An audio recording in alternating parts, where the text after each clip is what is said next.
Są takie momenty w grach, kiedy myślisz, że wszystko robisz dobrze, bo przecież działało w innych grach, bo zawsze tak grałeś, bo było ok. A potem trafiasz na grę, która patrzy na to, co robisz i mówi, nie tak się gra. I nagle okazuje się, że to nie gra jest trudna, tylko twoje nawyki są do dupy. Dzisiaj pokażę wam 10 gier, które nie wybaczają złych przyzwyczajeń, takich, które nie tłumaczą, tylko każą i bardzo szybko sprowadzają na ziemię. Dying Light.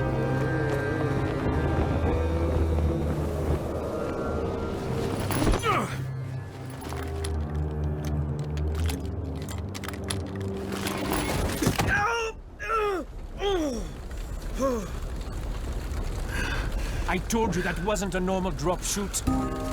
Break his legs, then take him to rise. Back up! All of you! Stop! Loud noises draw them.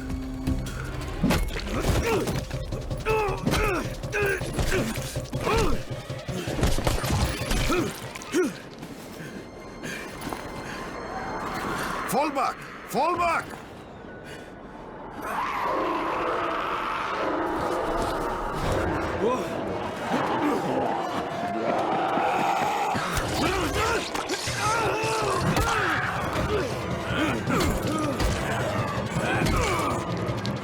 Come on! We have to move!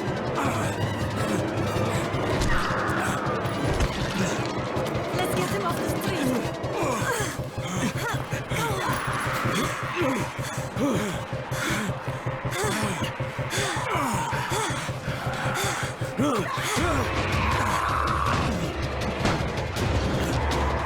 Get the door open!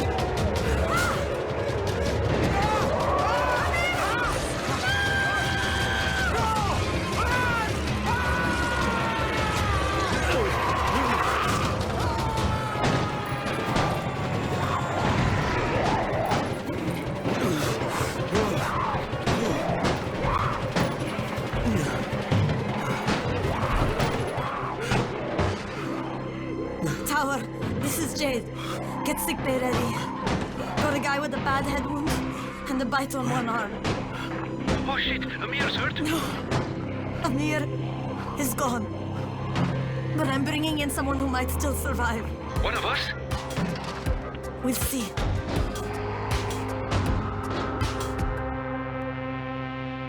Gra, która uczy cię, że bieganie na pałę działa tylko do czasu. Bo Dying Light na początku daje ci bardzo złudne poczucie bezpieczeństwa, bo odpalasz grę i widzisz zombie, otwarty świat, parkour, no i myślisz sobie, dobra, kolejny sandbox.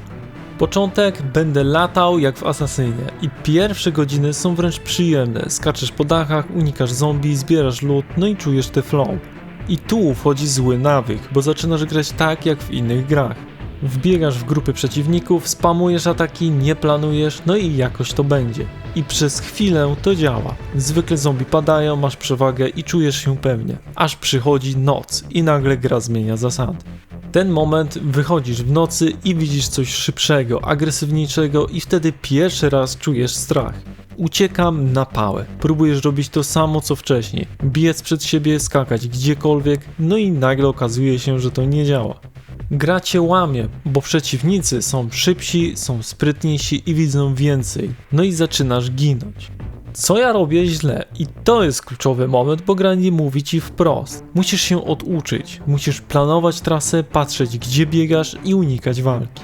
Przestajesz być rzeźnikiem, zaczynasz być ostrożny, cichy i uważny, bo inaczej nie przeżyjesz.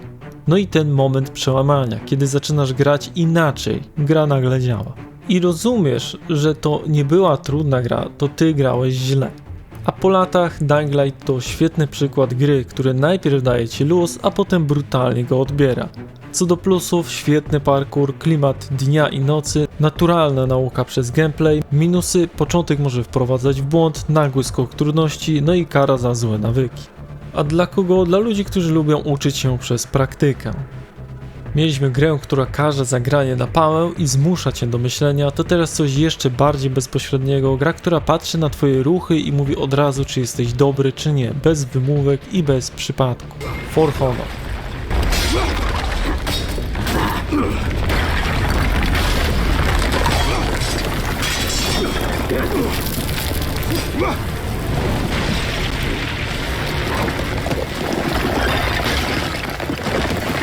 Death waits for us all. A warrior is someone who does not let that stop them from doing what must be done. Come, warrior. It would be the end.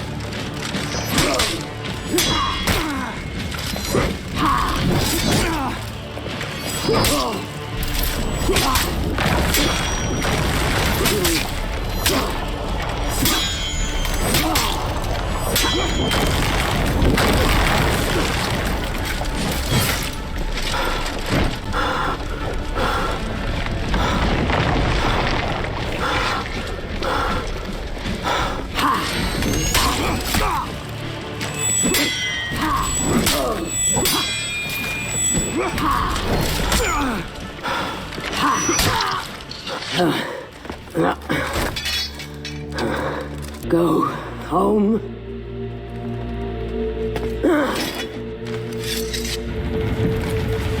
You came into my home.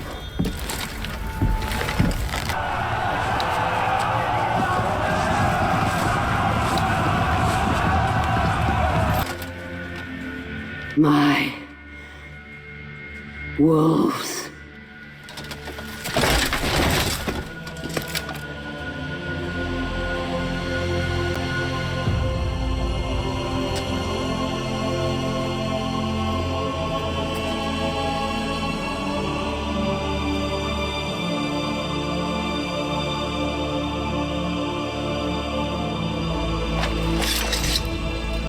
Gra, która rozbiera twoje nawyki z walki i pokazuje, że większość z nich to śmieci.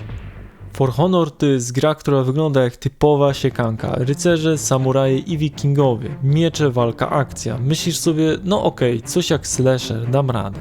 Początek, będę naparzał. Odpalasz pierwsze walki i robisz to, co zawsze działało. Spamujesz atakami, naciskasz przyciski byle szybko, idzie agresywnie. No, klasyka. I przez chwilę działa, bo trafiasz na ludzi, którzy też nie ogarniają. Wygrywasz, czujesz się dobrze, no bo przecież to takie proste. Aż trafiasz na kogoś lepszego i wtedy zaczyna się prawdziwa gra. Pierwsze zderzenie. Atakujesz, on blokuje. Atakujesz z drugiej strony, on też blokuje. Próbujesz dalej i dostajesz kontrę, jedną, drugą, trzecią, giniesz. No i co tu się dzieje? No to, że twoje przyzwyczajenia przestały działać. Bo system walki to pułapka. For Honor ma mechanikę, która wygląda prosto. Atak z lewej, atak z prawej, no i atak z góry. Blok w tym samym kierunku. Ale to tylko początek. Gra w czytanie przeciwnika. Tu nie wygrywa ten, kto klika szybciej. Wygrywa ten, kto myśli.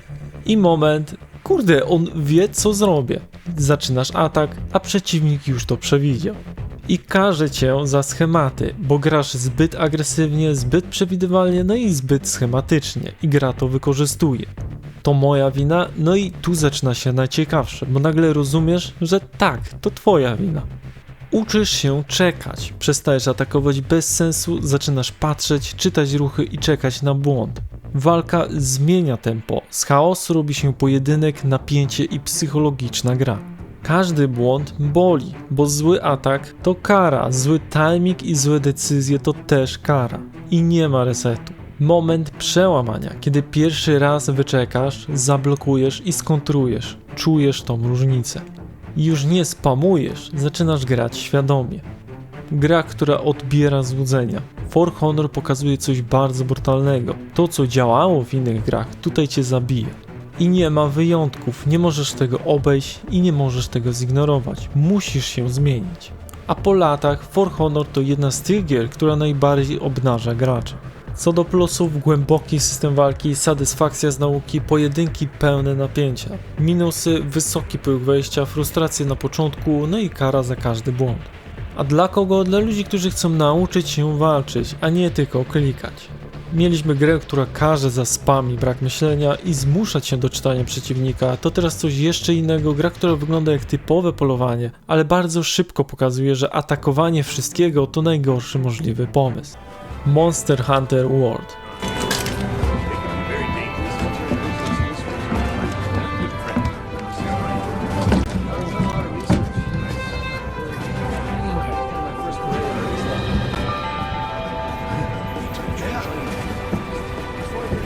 Yeah, see you again once we make plans. Yo! Did you hear? We're almost there. You ready to grab this new world by the horns? Don't know about you. It feels like ages since I left home to join the commission. So, nervous? Believe you me, I get it. Anything could happen to us, but hey, that's happened. Hey, aren't you one of the A-list hunters? What? No way! So are we! Hey! Tell us your name! Gra, która uczy cię, że nie wszystko trzeba bić od razu i że przygotowanie to połowa walki. Monster Hunter to jest klasyczny bait, bo widzisz duże potwory, broń, otwarty teren i myślisz, dobra, boss, no to raszujemy. Początek, idę na potwora. Dostajesz pierwsze zadanie, masz broń, masz cel, idź i zabij. I robisz to, co zawsze. Wchodzisz w walkę, atakujesz, unikasz jak umiesz, liczysz, że jakoś to wyjdzie. I przez chwilę jest ok. Pierwsze potwory padają, powoli, ale padają. Czujesz, że ogarniasz. Aż trafiasz na coś większego i wtedy zaczyna się prawdziwa gra. Pierwsze zderzenie. Atakujesz, potwór cię trafia, pół życia znika. No i co tu się stało? Próbujesz dalej. Drugi cios, leżysz. I tu zaczyna się lekcja, bo gra pokazuje ci jedną rzecz. To nie jest gra o spamowaniu ataku. To jest gra o przygotowaniu. Zanim wejdziesz do walki, musisz ogarnąć ekwipunek, wziąć odpowiednie przedmioty i znać słabości potwora. I to zmienia wszystko. Złe nawyki umieją tu zabić. W innych grach wchodzisz, walczysz, no i wygrywasz. A tutaj chodzisz bez przygotowania, giniesz. Uczysz się obserwować, patrzysz jak potwór się rusza, kiedy atakuje, kiedy jest słaby, zaczynasz go czytać. Walka to taniec, nie spamujesz, nie lecisz na pałę, czekasz na moment. I nagle rozumiesz, to nie ty jesteś łowcą, na początku to ty jesteś ofiarą. Moment przełamania, pierwszy raz kiedy przygotowujesz się dobrze, rozumiesz potwora i pokonasz go świadomie, czujesz ogromną satysfakcję. Bo to nie był przypadek, to było zaplanowane. Gra, która uczy pokory. Monster Hunter robi coś bardzo rzadkiego, zmusza cię do zwolnienia i do myślenia, bo inaczej wracasz do obozu. A po latach Monster Hunter World dalej działa tak samo, nie chodzi o refleks, chodzi o podejście. Co do plusów, głęboki system walki, satysfakcja z nauki, świetne starcia z potworami. Minusy, wymaga cierpliwości, kara za brak przygotowania, no i wolny start dla nowych. A dla kogo? Dla ludzi, którzy chcą grać mądrze, a nie szybko. No a skoro mieliśmy grę, która uczy, że nie wszystko trzeba atakować od razu i że przygotowanie to podstawa, to teraz coś totalnie odwrotnego, gra, która wygląda jak szybka akcja, a karze cię za najmniejszy błąd. Nie masz czasu na naukę, nie masz czasu na poprawki, masz tylko jedną próbę. Ghost Runner.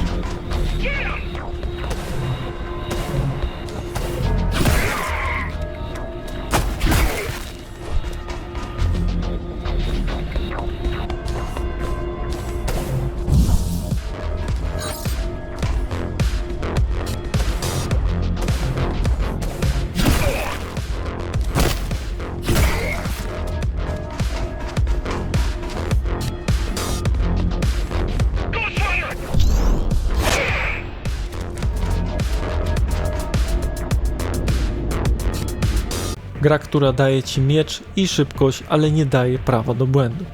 Ghost Runner wygląda na początku jak spełnienie fantazji. Biegasz po ścianach, ślizgasz się między pociskami, masz miecz i zabijasz jednym ciosem. Czujesz się jak Cyber Ninja. Pierwsze minuty, ale to się leje. Wchodzisz w pierwsze poziomy, skaczesz, tniesz przeciwników, wszystko jest szybkie i płynne. I tu się robi niebezpiecznie, bo zaczynasz grać na luzie, trochę na pałę, trochę na refleks i jakoś to pójdzie. I wtedy gra mówi sprawdzam, jeden strzał, koniec. Bez ostrzeżenia, bez masz mało życia, po prostu reset. Serio? Tak, wracasz na początek sekcji jeszcze raz. Druga próba, biegniesz szybciej, jeszcze bardziej na pałę i znowu giniesz. I tu zaczyna się prawdziwa nauka, bo Ghost Runner nie chce, żebyś był szybki, on chce, żebyś był precyzyjny. Zaczynasz widzieć więcej, gdzie stoi wróg, kto strzela pierwszy, gdzie możesz odbić pocisk, zaczynasz planować. Każda sekcja to puzzle, to nie jest chaos, to jest układanka. Ten moment, kiedy w końcu przechodzisz fragment bez błędu, płynnie i idealnie. No i czujesz się jak maszyna do zabijania. Ale gra nie odpuszcza. Nowa sekcja, nowe ustawienie wrogów i nowe problemy. I znowu od zera. Złe nawyki? Zapomnij. Nie możesz raszować, panikować, klikać bez sensu, bo giniesz natychmiast. Uczysz się rytmu, to trochę jak muzyka, ruch, skok, atak i unik. Wszystko musi się zgadzać. I nagle coś klika, zaczynasz przechodzić fragment bez zatrzymania. I wtedy wiesz, że to nie była trudna gra, tylko wymagała czegoś, czego nie miałeś na początku. Po latach Ghost Runner dalej robi to samo. Uczy przez powtarzanie, każe bez litości i nagradza perfekcję. Plusy, mega satysfakcja z przejścia, płynny gameplay, uczucie tego flow. Minusy, częste zgony, może frustrować, no i zero miejsca na błąd. A dla kogo? Dla ludzi, którzy lubią perfekcję i nie odpuszczają po 20 próbach. No dobra, mieliśmy grę, która zabija cię za jeden błąd i zmusza do perfekcji, to teraz coś zupełnie innego, gra, która wygląda jak zwykłe ściganie, ale bardzo szybko pokazuje, że jazda na pałę kończy się w roje. Need for Speed Heat. The Speed Hunters Showdown is back as Palm City plays host once again to the state's foremost racing exhibition. Each day, thousands of eager fans will be hoping to catch a glimpse of the very best high-performance cars in action. But when the sun goes down, you can quickly find yourself in a far more dangerous territory. Welcome to the world of street racing. An underground scene inhabited by daredevils and speed freaks intent on tearing up the rules and breaking the law. Rising to meet this challenge is Palm City's very own Lieutenant Frank Mercer, head of the newly formed High-Speed Task Force. Street racing has no place on public roads. Mark my words, if you are out there and you're engaging in this type of activity, we will find you. And if you think that you can get away by just hitting the gas, then you're in for a surprise. Because we are coming after you hard, and we are coming after you fast. Trust me, there is no escape.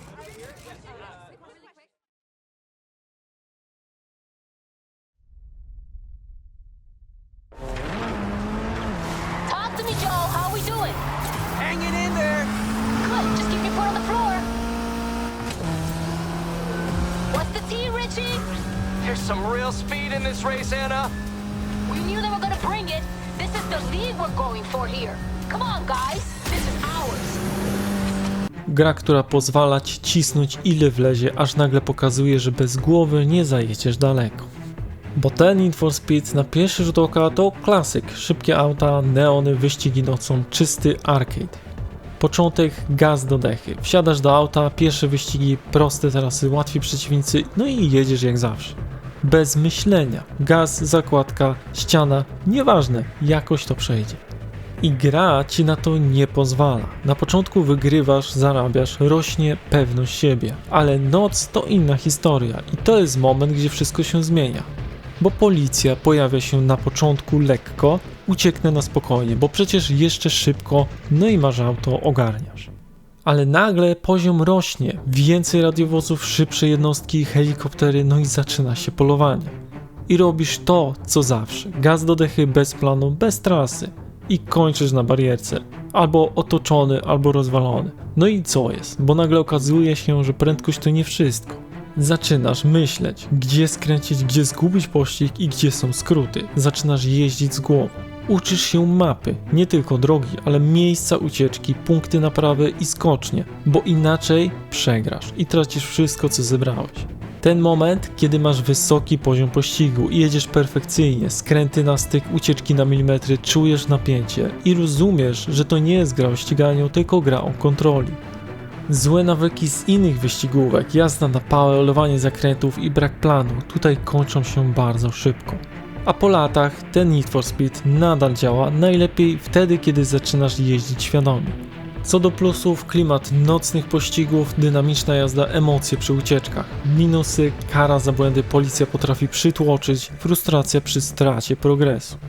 A dla kogo? Dla ludzi, którzy lubią ryzyko, ale potrafią je kontrolować. Mieliśmy grę, która uczy, że gaz do dechy to za mało i trzeba mieć plan. To teraz coś, co rozwala kompletnie inny nawyk. Gra, która wygląda jak klasyczny shooter, ale każe cię za granie jak w klasycznego shootera. Doom Eternal.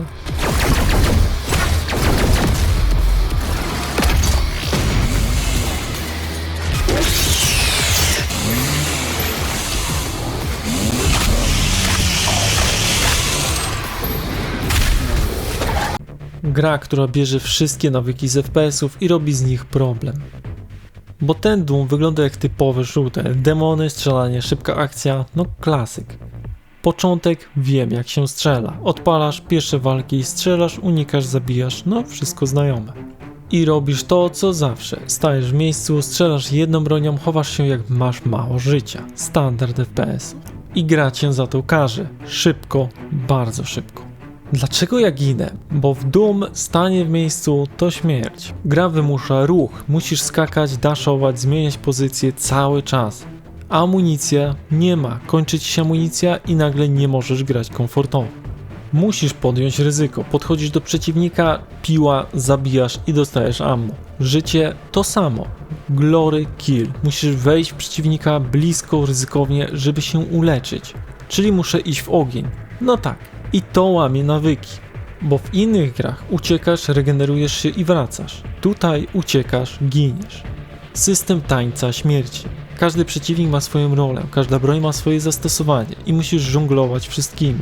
I nie ma jednego sposobu. Nie możesz grać jednym stylem. Musisz się adaptować co kilka sekund i ten moment, kiedy zaczynasz ogarniać ruch, broń przeciwników, wszystko zaczyna płynąć i czujesz różnicę, że nie jesteś już graczem FPS, jesteś maszyną do zabijania, ale tylko dlatego, że przestałeś grać jak w inne shootery.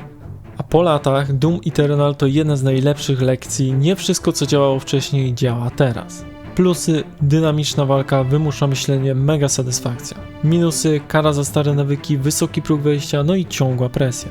A dla kogo? Dla ludzi, którzy chcą się oduczyć stania i strzelania. Mieliśmy grę, która zmusza cię do ruchu i agresji i nie pozwala grać pasywnie, to teraz coś zupełnie innego, gra gdzie nie liczy się refleks, tylko zachowanie i gdzie jeden zły nawyk może zniszczyć całą rundę. Dead by Daylight.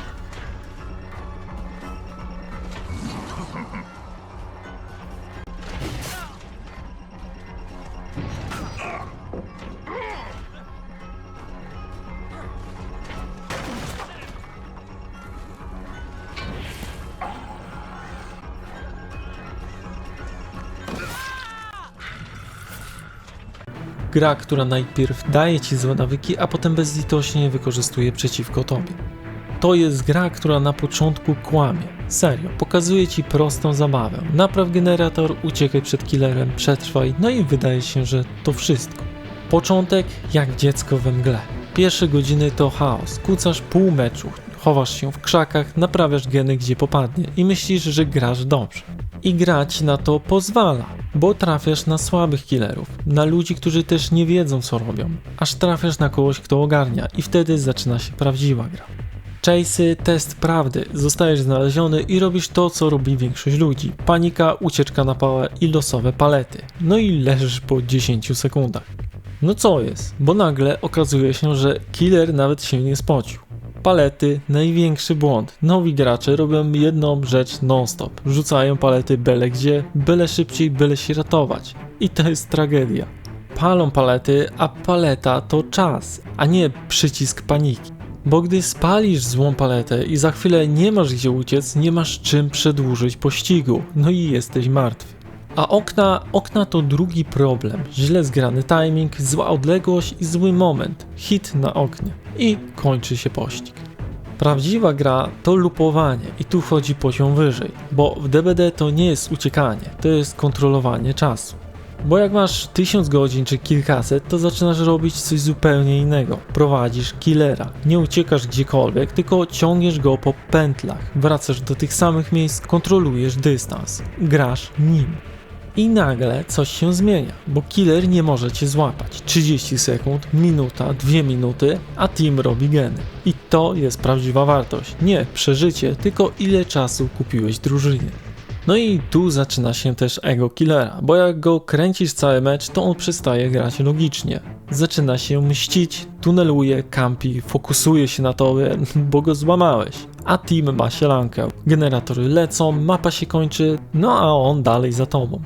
I to jest piękne w tej grze, bo to nie jest tylko mechanika, to jest psychologia. A midgame'y to fake okna, zatrzymanie się, zmiana kierunku, zaczynasz grać głową. I nagle wiesz, że to nie była gra o uciekaniu, to była gra o decyzjach.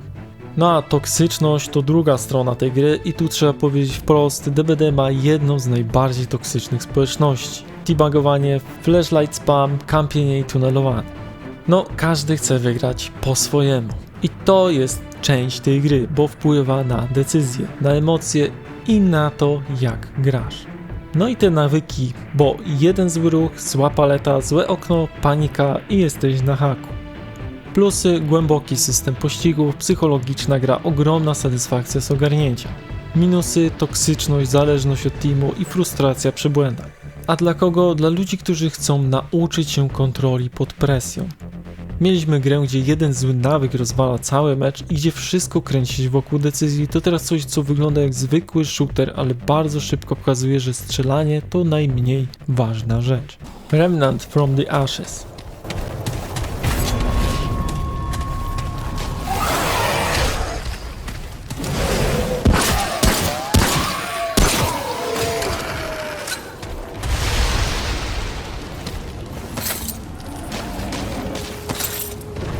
Gra, która daje ci broń, ale wymaga podejścia jak w Soulsach, nie jak w FPS.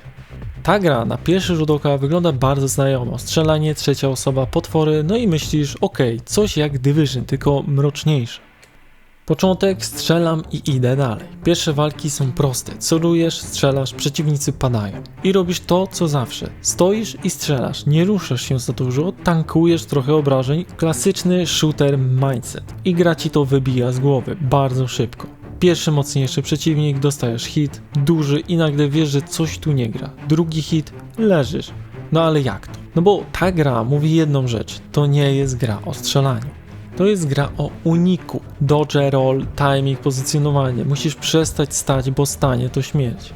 Zaczynasz się ruszać, unik, strzał, unik i nagle walka wygląda inaczej. Ale to nie wszystko, bo dochodzą bossowie i tu wchodzi prawdziwa ściana. Boss plus moby to chaos i presja i zero miejsca na błędy.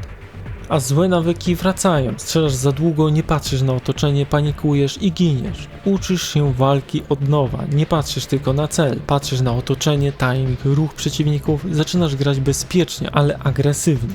Ten moment przełamania, kiedy pierwszy raz unikasz idealnie, utrzymujesz dystans, zabijasz bossa świadomie, czujesz ogromną satysfakcję. Bo to nie był shooter, to była walka o kontrolę. I wreszcie rozumiesz, to nie jest gra, gdzie celujesz lepiej, wygrywasz, tylko myślisz lepiej, przeżywasz. A po latach to jedna z tych gier, która bardzo szybko weryfikuje twoje podejście. Plusy: satysfakcjonujące walki, wymaga myślenia, dobry balans akcji i taktyki. Minusy: może zmylić na początku, wysoki próg wejścia, bossowie potrafią frustrować. A dla kogo? Dla ludzi, którzy lubią Souls-like'i, ale chcą czegoś z bronią. Mieliśmy grę, która wygląda jak shooter, a zmusza cię do grania jak w Soulsy, to teraz coś, co wygląda jak typowy looter shooter, ale bardzo szybko pokazuje, że bez myślenia i pozycji nie zrobisz nic. Tom Clancy The Division 2.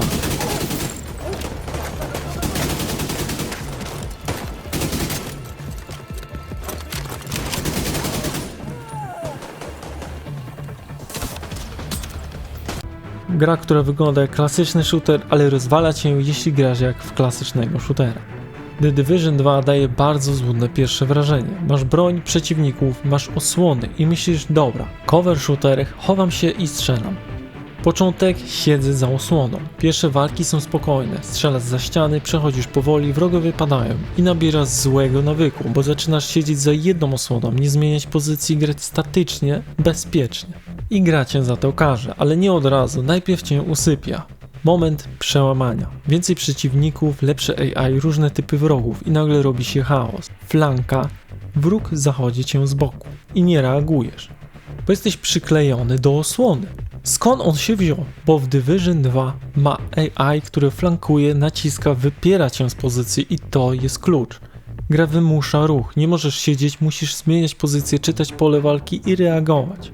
To nie jest strzelanie, to jest zarządzanie walką. A buildy to drugi poziom, bo nawet jak strzelasz dobrze, to build robi różnicę. Zły build to męczarnia, a mało damage'a, słaba obrona, no i nagle wszystko trwa 2 razy, albo nawet i 5 razy dłużej.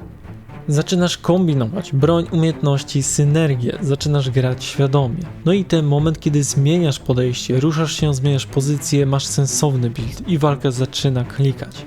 No i wreszcie widzisz, że to nie była gra o strzelaniu, to była gra o decyzjach.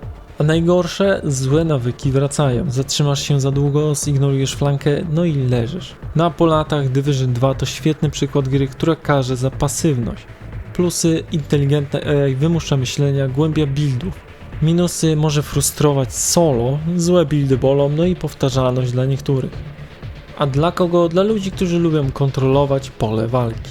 No dobra, mieliśmy grę, która pokazuje, że stanie za osłoną to nie strategia i że trzeba myśleć, ruszać się i reagować, to teraz coś, co rozwala wszystkie nawyki naraz. Gra, która wygląda jak Souls-like, ale ma swoje własne zasady i nie wybacza niczego. Nioh 2.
Gra, która wygląda jak Souls-like, ale rozwala cię, jeśli spróbujesz grać jak w Souls. Nioh 2 to jest idealny przykład gry, która mówi: znasz Dark Souls? Spoko, zapomnij. Początek: gram jak w Soulsy, odpalasz grę, walka, wręcz uniki, blok, wszystko znajome. No i robisz to co zawsze, czekasz na atak, unik, kontra, powoli, ostrożnie, klasyczny styl. I gra cię za to karze, bardzo szybko. Przeciwnicy są szybsi, bardziej agresywni, nie dają ci czasu i nagle czekanie przestaje działać. To co mam robić? I tu wchodzi mechanika, którą wielu ignoruje. Key pulse, czyli zarządzanie staminy. Nie robisz tego, koniec. Kończy ci się stamina, nie możesz atakować, nie możesz unikać, no i leżysz. Zaczynasz ogarniać, że atak to key pulse, ruch, no i atak kolejny to key pulse, unik. Walka zaczyna mieć ten rytm. Postawy, kolejna warstwa. Wysoka postawa to damage, średnia postawa to balans, a niska postawa to szybkość. A ignorujesz to, no to przegrywasz, bo każda sytuacja wymaga czegoś innego. I to łamie nawyki. Nie możesz grać jednym stylem, nie możesz czekać i karać. Musisz być aktywny. Agresja z głową. To nie jest bezmyślna naparzanka, to kontrolowana presja. Demony, yokai i tu robi się jeszcze gorzej. Inne zasady, inne tempo, no i inne zagrożenia. I znowu uczysz się od nowa. No i wszystko zaczyna działać. Ruch, atak, key pulse, postawy. Wszystko się łączy. No i nagle pokonujesz coś, co wcześniej było ścianą. I czujesz satysfakcję. Nie dlatego, że miałeś lepsze giry, tylko dlatego, że się nauczyłeś. Gra, która wymusza zmianę. Nie pozwala ci być sobą z innych gier. Zmieniać. No a po latach Nioh 2 to jedna z tych gier, która najbardziej nagradza naukę systemu. Plusy: głęboki system walki, satysfakcja z progresu i dużo możliwości. Minusy: wysoki próg wejścia, dużo mechanik naraz, frustracja na początku. No a dla kogo? Dla ludzi, którzy chcą nauczyć się czegoś nowego, a nie powtarzać stare schematy. I to są właśnie gry, które nie są trudne bez powodu. One nie karzą cię dlatego, że są źle zaprojektowane, tylko dlatego, że grasz tak, jak nauczyłeś się gdzie indziej. I dopóki tego nie zmienisz, będziesz się wkurzał, będziesz ginął i będziesz myślał, że gra jest niesprawiedliwa. A prawda jest taka, że to ona próbuje cię czegoś nauczyć, tylko robi to w bardzo brutalny sposób. Dajcie znać w komentarzu, która gra najbardziej was wychowała i zmusiła do zmiany stylu, bo każdy ma taką jedną, która powiedziała: no, nie tak się gra. A jeśli materiał ci się spodobał, zostaw łapę, suba, komentarz, arigato za oglądanie i do zobaczenia w następnym filmie.